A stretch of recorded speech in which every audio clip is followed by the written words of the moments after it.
Hey everyone, how's it going? Welcome back to another weekly trading recap video. This week I only taken two trades. Kiwi Yen is the first trade, Aussie CAD is the other one, and Pound Swiss is still running pretty healthy profit from all the way from last week. So let's take a look into them on my entry management, how I set my stop loss, and what I might take profit. So let's start with Kiwi Yen here. So Kiwi Yen, yesterday or 2 days ago, I made a Yen bearish outlook video and talk about I was going to choose one of the yen pairs that are shaping up to be a very good sell opportunity. And Kiwi yen is certainly one of them that had this ascending channel. I was looking for the bearish continuation.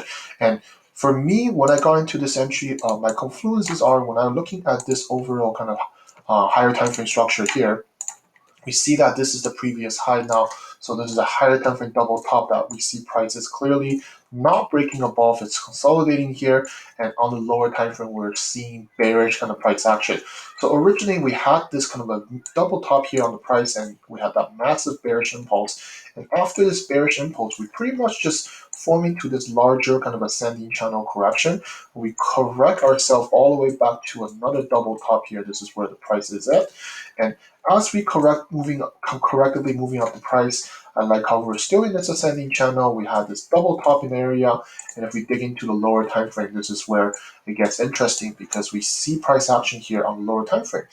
Impulse up followed by a correction, and the next impulse supposed to go higher and continue further, but instead we pretty much get a reversal, small ascending channel. It becomes a head of a head and shoulder, and then we have a really strong impulse down.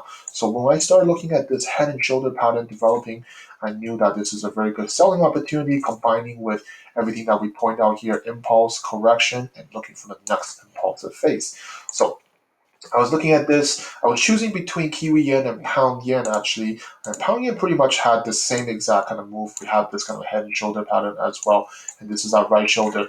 I decided to go with Kiwi yen instead. I did have pound Swiss as well, so I just wanted to kind of choose another pair that had similar price action, similar risk reward down to the low. So ultimately went with Kiwi yen, and I was waiting for this right shoulder kind of completing, and pretty much just set a stop entry order right below the right shoulder.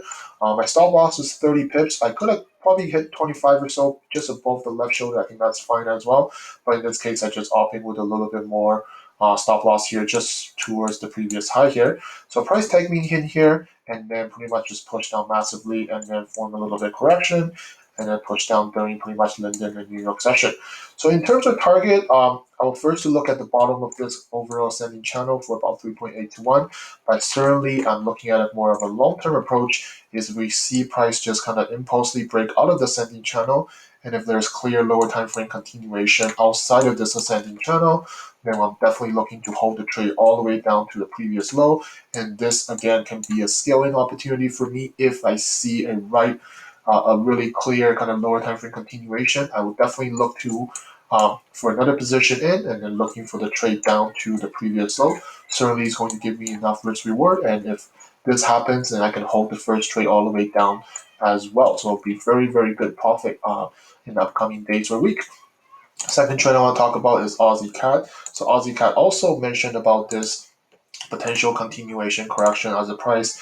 We have this kind of a rising wedge structure, very sharp impulse down, and this is forming a continuation correction. I'm looking for a breakout followed by further continuation.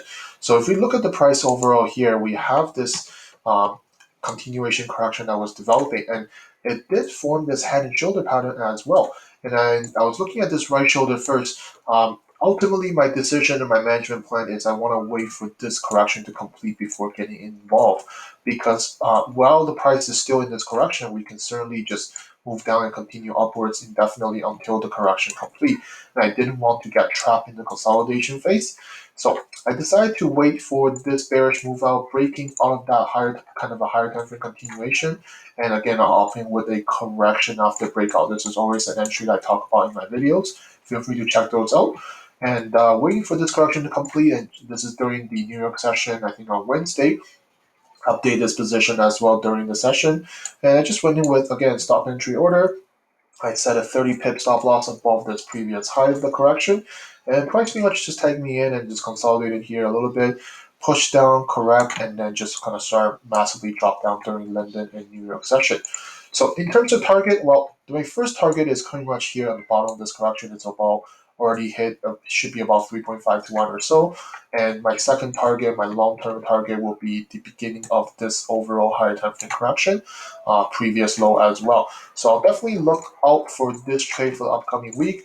Again, same approach that Kiwi Yen here is because we broke this lower time frame previous low, and if we can get continuation correction here to push down the price further, this is certainly a good scale in entry for me, as I already been in pretty good profit for the first trade. And if a continuation correction develop here, that'll certainly be a very good entry to get in and then push down the price, continue down to the previous low. So definitely looking forward to that and seeing how the price will develop for the upcoming week. Third trade is pound Swiss. Pound Swiss still running since I think April 21st, so it's almost about 2 weeks now. So finally, in the last few days or so, we start seeing a little bit more bearish price action. For the longest time, once we enter this trade, it stayed consolidated for this whole time. And remember, my management is simple. I just keep the stop loss at break even. I didn't want to choke the price. I want to make sure to give the price enough room to correct. And instead, we pretty much form a lower time frame head and shoulder pattern while in this continuation correction. You hear me update pound Swiss during the weekend. Since last weekend already, we talked about this higher time frame reversal, impulse correction, looking for the next leg down of the impulsive phase. So looking very clean here because we finally broke out of this correction here, right? So the right shoulder finally completes, and it looks like this continuation correction is also complete, and we're breaking below this previous low now.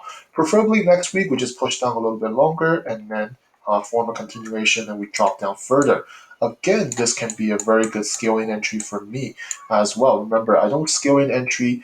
I don't take the same pair that often. I want to make sure my first entry is at least at 1-to-1 in profits, or when I scale in a second entry, the worst that can come to me, the worst that can happen to me is the second trade is minus 1% if it hits stop loss, and the first trade is already at 1-to-1, so they cancel each other out. That's the worst case scenario, right?